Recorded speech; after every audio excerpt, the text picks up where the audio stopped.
Децата, родени на територия, където бушува война. Поръчани от чуждестранни родители. Има много повече безплодни пациенти, отколкото можем да лекуваме. Имаме много големи опашки.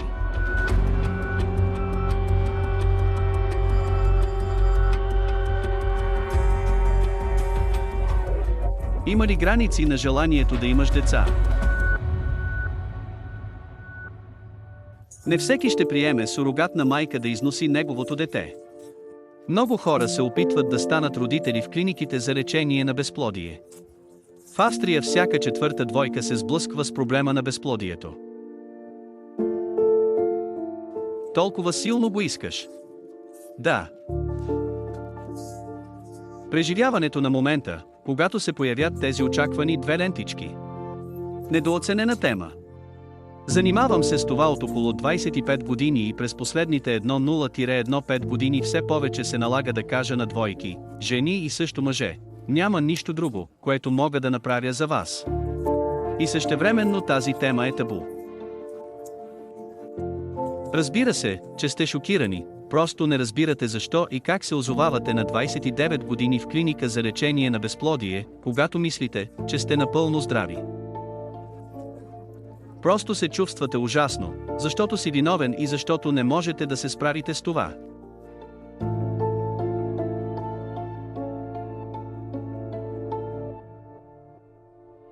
Когато желанието да имате деца става изпитание и ставаме все по-безплодни. Дете на всяка цена.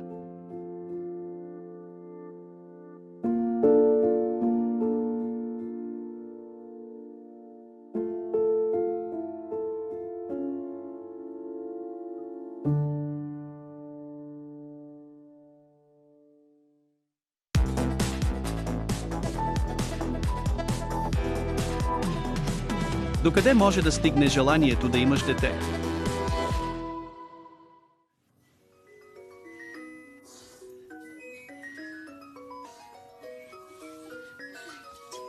И сега.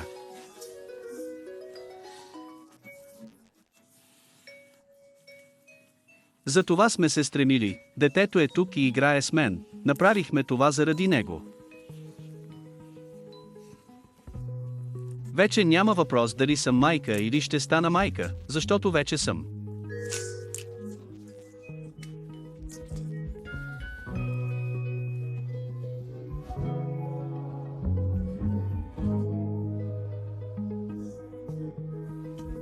Ела тук.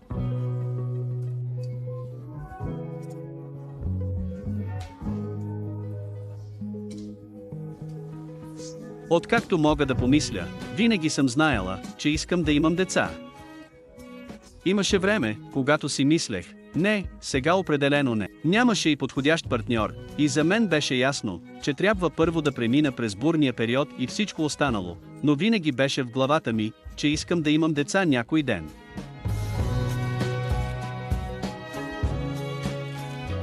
Нашата история за детето беше вероятно като при всяка двойка. Да, нека си направим дете. Добре. Беше планирано така, нека просто го доведем до края, да видим и някой ден ще бъдем пълноценно семейство. Прекрасна идея, която, за съжаление, не стана нашият път.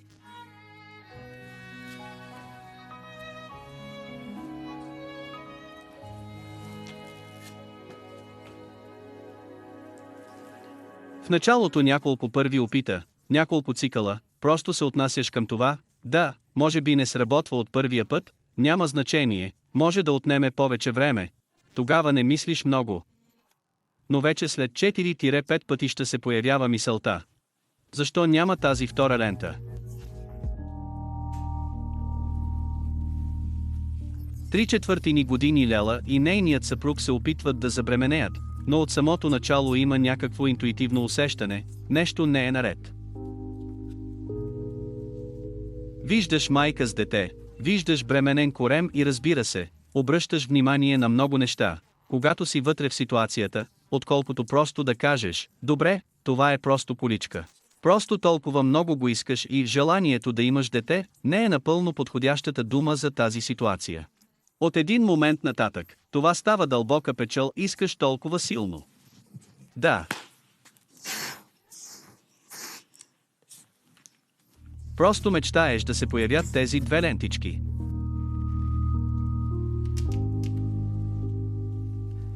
Два аборта преди 12-та седмица на бременността, после отиване в клиника за лечение на безплодие и започва търсенето на защо.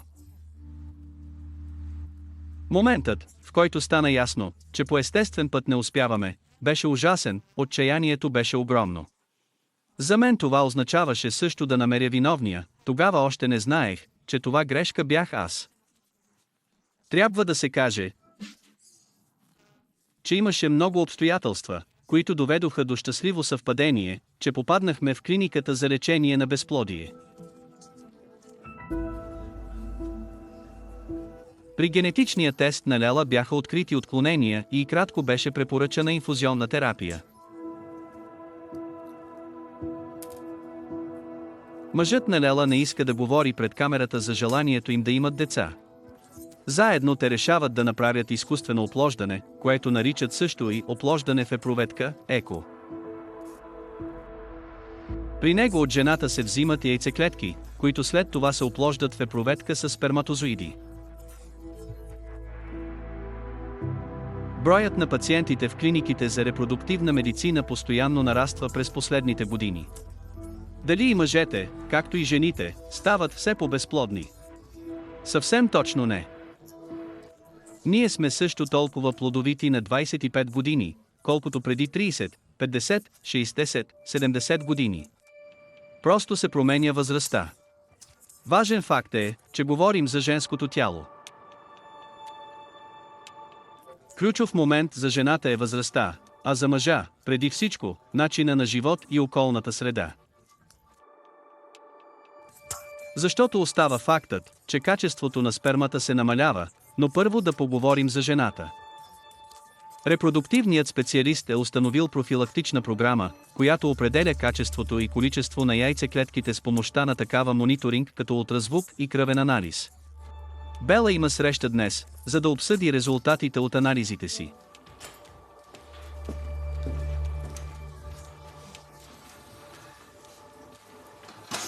Днес ще говорим за резултата, който получихме.